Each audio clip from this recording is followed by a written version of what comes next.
Здраво, ученици!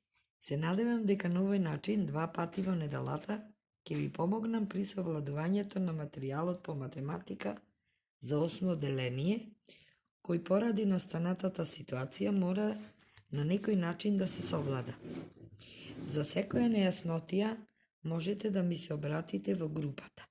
Вие сте одговорни ученици и сигурна сум дека и на ваков начин ќе успееме заеднички да го реализираме материјалот. Ајде сега да се потсетиме за плоштина на многоаголници.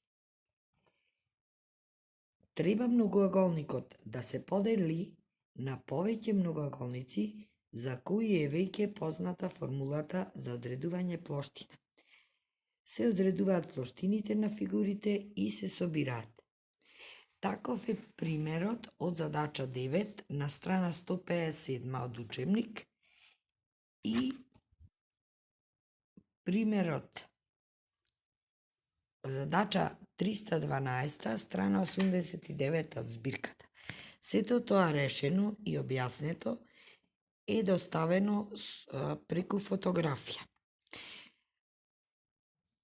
Домашна во збирката страна 89, задача 305, 308, 310 и 312 А и В.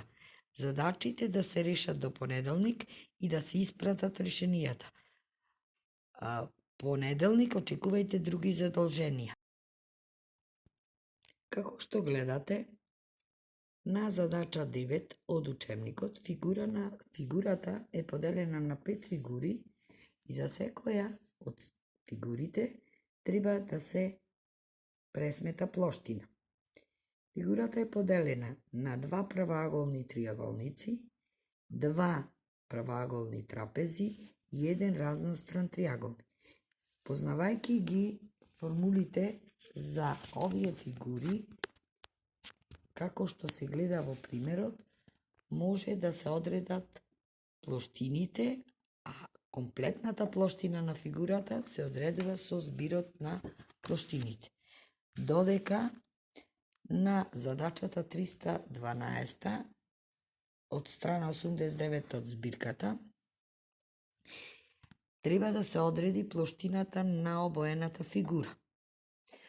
Од приложеното се гледа дека таа плоштина ќе ја одредиме откако ќе се одреди плоштината на правоаголникот со дадени страни, а потоа се пресметуваат плоштините на деловите што не се обоени.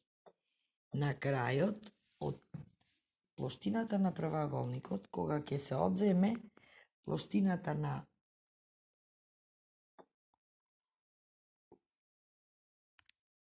необоениот дел, ќе се добие бараната плоштина. Поздрав! Ви посакувам пред се здравие, а исто така и успешно совладување на зададените задачи.